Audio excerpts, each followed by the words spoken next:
당신이 일본의 기원에 대해 알고 있다고 생각했던 모든 것이 틀렸다면 어떨까요?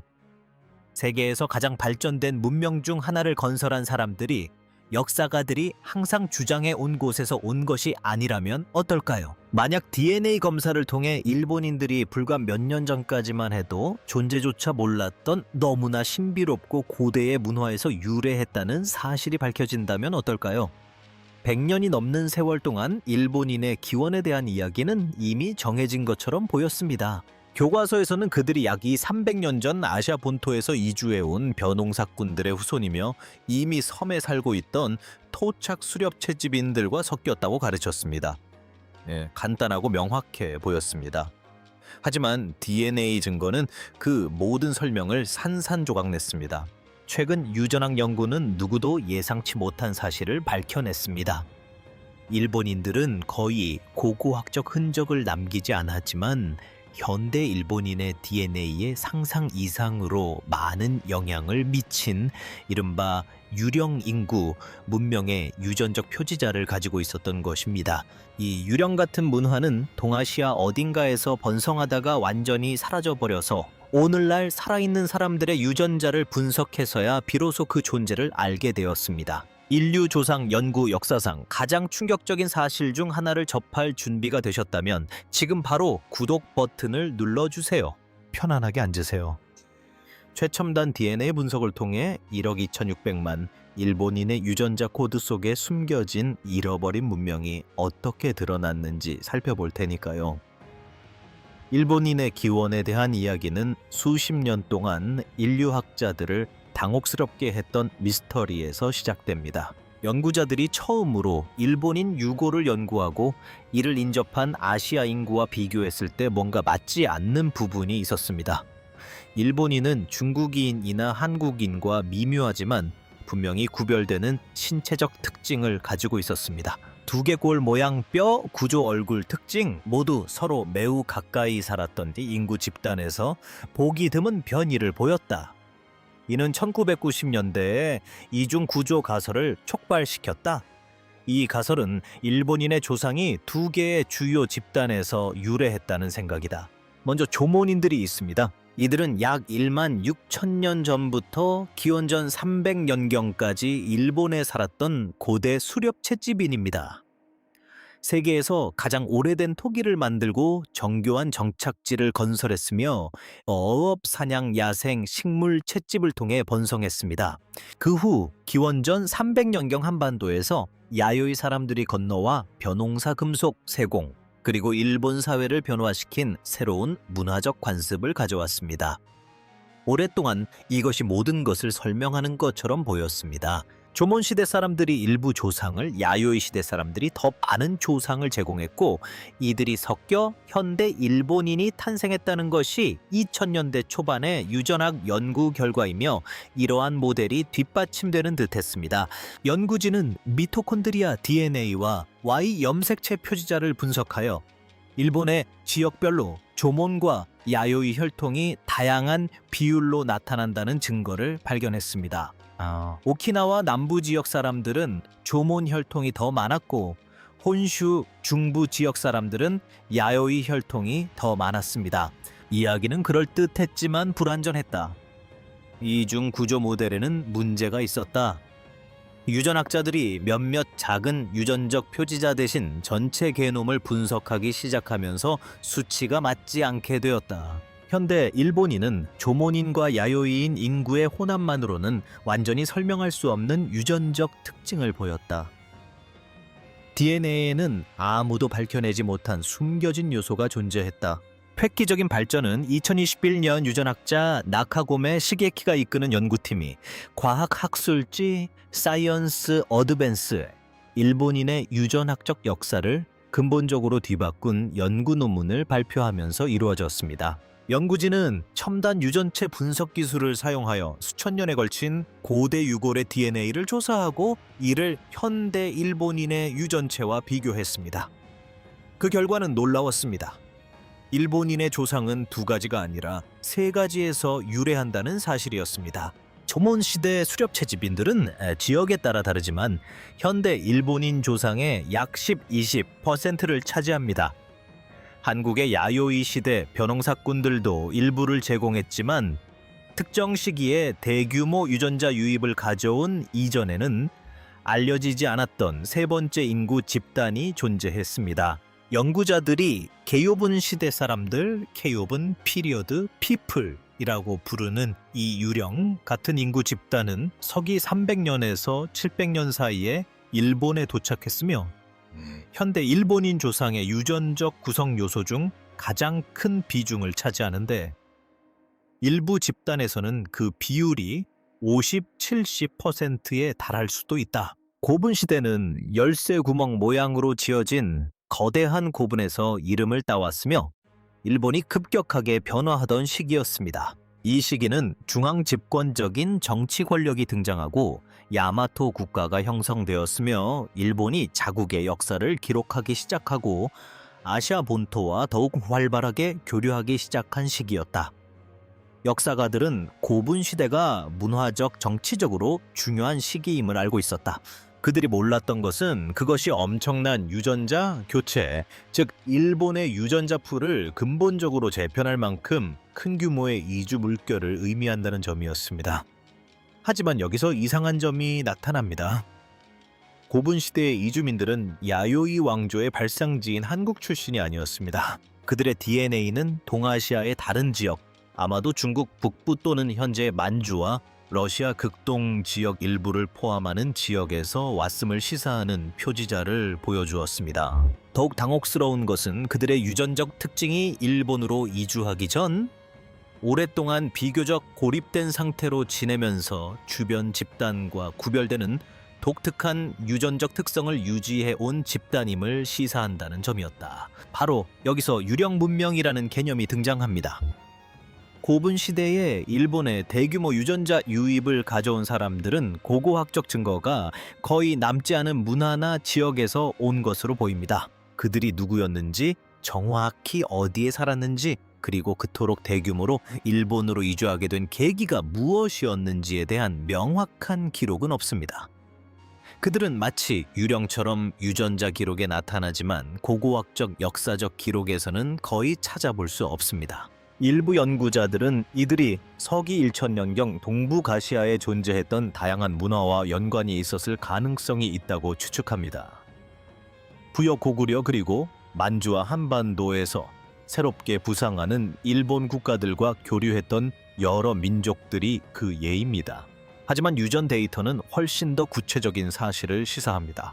특정 지역에서 기원했거나 우리가 아직 완전히 규명하지 못한 문화에 속했을 가능성이 있는 별개의 집단이라는 것입니다. 이것이 얼마나 놀라운 일인지 생각해 보세요. 우리는 현대 일본인에게 그 어떤 집단보다 더 많은 유전적 영향을 준 인구 집단에 대해 이야기하고 있는데 우리는 그들의 존재조차 거의 알지 못했습니다. 이것은 기록이 존재하지 않았던 5만 년 전의 고대 역사가 아닙니다. 이 사건은 서기 300년부터 700년 사이에 일어났는데 이 시기는 중국이 상세한 역사 기록을 보유하고 있었고 일본이 기록을 남기기 시작했으며 우리가 이미 고고학 유적지와 유물을 발견한 시기입니다. 하지만 어찌 된 일인지 대규모 인구 이동이 발생하여 일본의 유전적 지형을 근본적으로 바꾸어 놓았고 이 사실은 1000년이 넘도록 역사학계의 주목을 받지 못했습니다. 우리가 지금 이 사실을 알게 된 것은 DNA가 기억을 지우지 않기 때문입니다.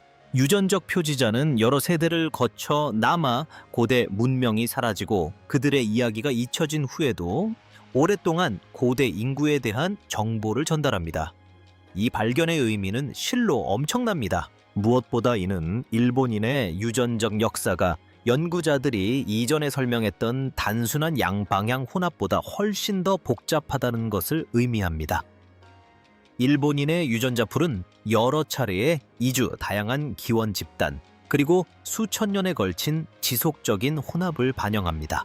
일본의 지역마다 이 세 가지 조상 구성 요소의 비율이 다릅니다. 오키나와 사람들은 조몬 혈통의 비율이 가장 높으며 때로는 25%를 넘기도 합니다. 혼슈 북부의 도호쿠 지역 사람들도 조몬 혈통의 비율이 높습니다.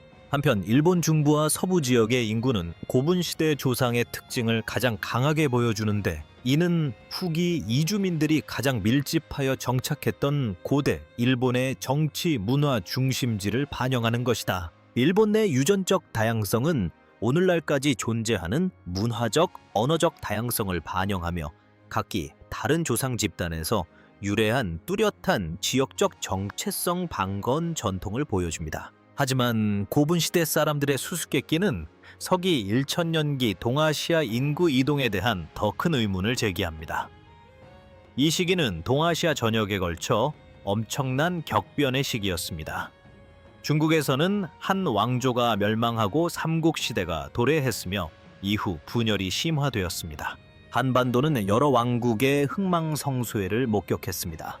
중앙아시아의 유목민들은 동아시아로 진출하여 새로운 문화와 유전자를 가져왔습니다. 이처럼 이주와 분쟁이 만연한 상황에서 인구 이동, 즉 폭력을 피해 도피하거나 새로운 지역에서 더 나은 기회를 찾는 것은 당연한 일입니다. 섬나라로서 상대적으로 고립된 지리적 이점과 증가하는 농업 생산성을 고려할 때 일본은 매력적인 목적지였을 것이다.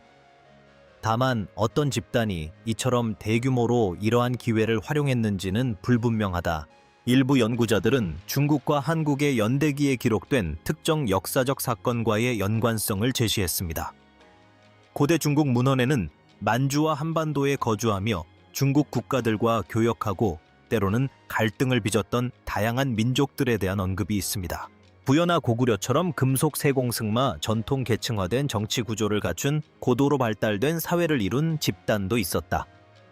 그렇다면 이들 중 일부 또는 관련 집단이 기원전 1000년 초 격동기에 일본으로 이주했을 가능성이 있을까? 유전학적 데이터는 그것이 가능하다는 것을 시사합니다. 시기는 고분 시대와 일치합니다. 지리적 기원은 동북아시아를 가리키며 고분 시대에 일본에서 일어난 문화적 변화, 즉 새로운 매장 풍습, 새로운 물질 문화, 국가 차원의 조직 출현 등은 새로운 사상과 기술을 가져온 이주민들의 영향을 반영하는 것일 수 있다. 하지만 이것이 진정으로 유령 문명인 이유는 바로 이것입니다. 우리는 그들의 유전적 유산을 확인할 수 있고 현대 일본인의 DNA에 대한 그들의 기여도를 측정할 수 있으며 심지어 그들이 어디에서 왔고 언제 도착했는지 대략적으로 파악할 수도 있습니다. 하지만 우리는 그들의 도시 기념물 기록을 가리키며 이것이 바로 그들이었다고 단정적으로 말할 수는 없습니다. 그들의 문명은 존재했고 일본으로 수많은 사람들을 내보낼 만큼 번성했지만 그 후 사라졌거나 다른 문화에 완전히 흡수되어 그들이 누구였는지조차 알 수 없게 되었습니다. 발자국은 찾았지만 그 발자국을 남긴 사람은 찾지 못한 것과 같고 존재의 증거는 찾았지만 그 존재 자체는 찾지 못한 것과 같습니다. 이런 일은 인류 역사에서 생각보다 훨씬 자주 일어납니다. 유전학 연구를 통해 유전적 흔적은 남겼지만 고고학적 증거는 거의 없는 여러 유령 집단이 존재한다는 사실이 밝혀졌습니다. 유럽에서 고대 DNA 분석을 통해 서부 수렵 채집인이나 고대 북유라시아인과 같은 인구 집단의 존재가 밝혀졌는데 이들은 현대 유럽인의 조상에 상당한 영향을 미쳤지만 우리가 이들에 대해 아는 것은 상대적으로 적습니다. 아메리카 대륙에서 DNA 분석 결과 아메리카 원주민은 원래 형태로 더 이상 존재하지 않는 인구 집단, 즉 후대 사람들의 유전자 풀에 기여한 후 사라진 유령 혈통의 후손인 것으로 나타났습니다. 일본의 사례는 최근의 일이며 지리적으로도 매우 특수하다는 점에서 특히 주목할 만합니다. 이는 신빙기 시대의 인구에 관한 이야기가 아닙니다. 이 이야기는 우리가 역사시대라고 여기는 시기에 존재했던 일본으로 대규모 해상 이주를 감행할 만큼 충분한 사회 조직과 자원을 갖춘 문명에 관한 것입니다. 그런데 어쩐 일인지 이 문명은 유전학이 우리 세포에 새겨진 역사적 기록을 읽기 시작하기 전까지는 현대 학계의 주목을 받지 못했습니다. 더욱 흥미로운 점은 이것이 일본 문화와 정체성의 형성에 대해 무엇을 시사하는가 하는 것입니다.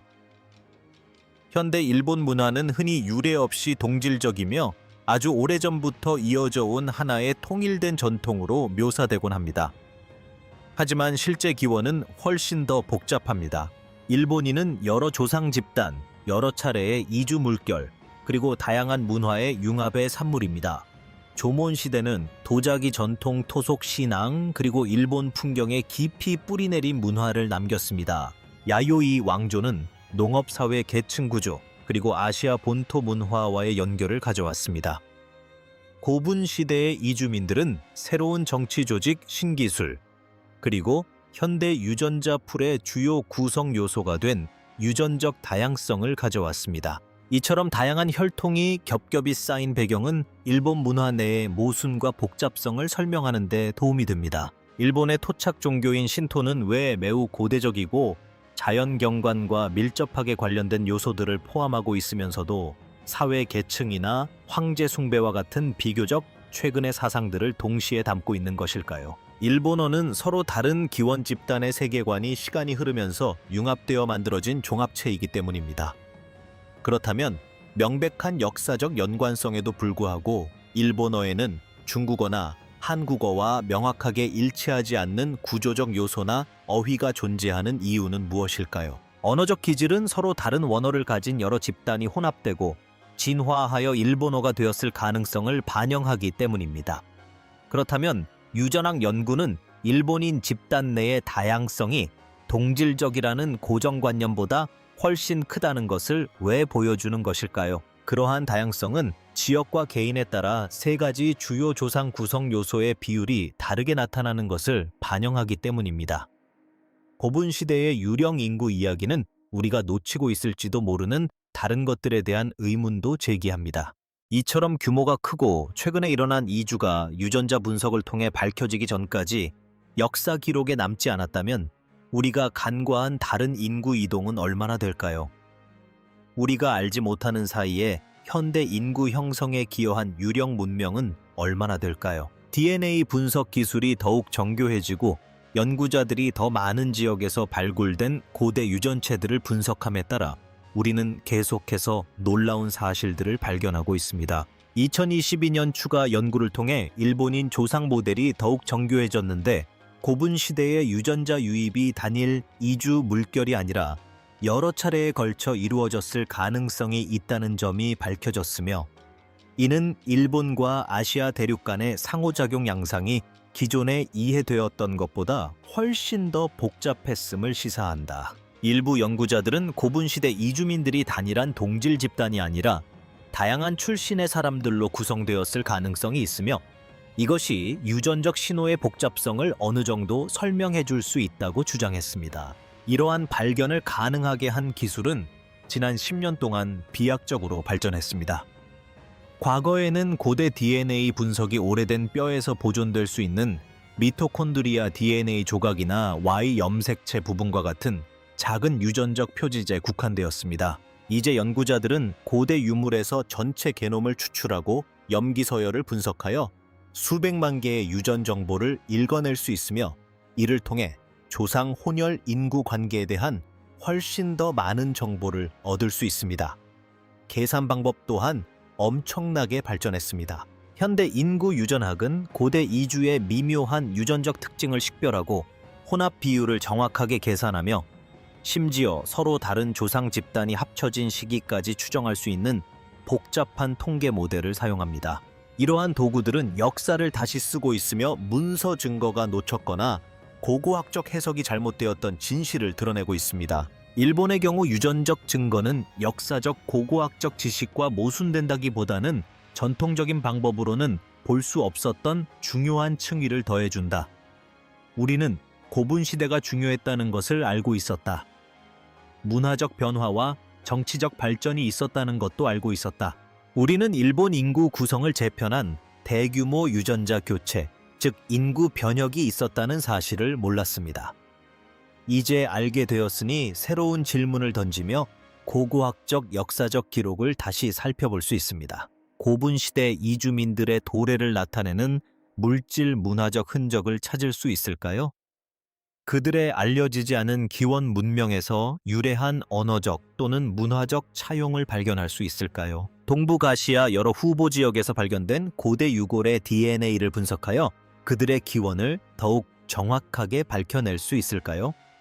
탐정처럼 추적하는 작업은 계속되고 있지만 이제 우리는 일본 역사에서 그들의 역할에 대해 완전히 무지한 채로 수사하는 것이 아니라 존재했던 것으로 알려진 유령 같은 인구를 쫓고 있는 셈입니다. 현대 일본인들에게 이 연구는 자신들의 조상에 대한 더욱 심층적인 이해를 제공합니다.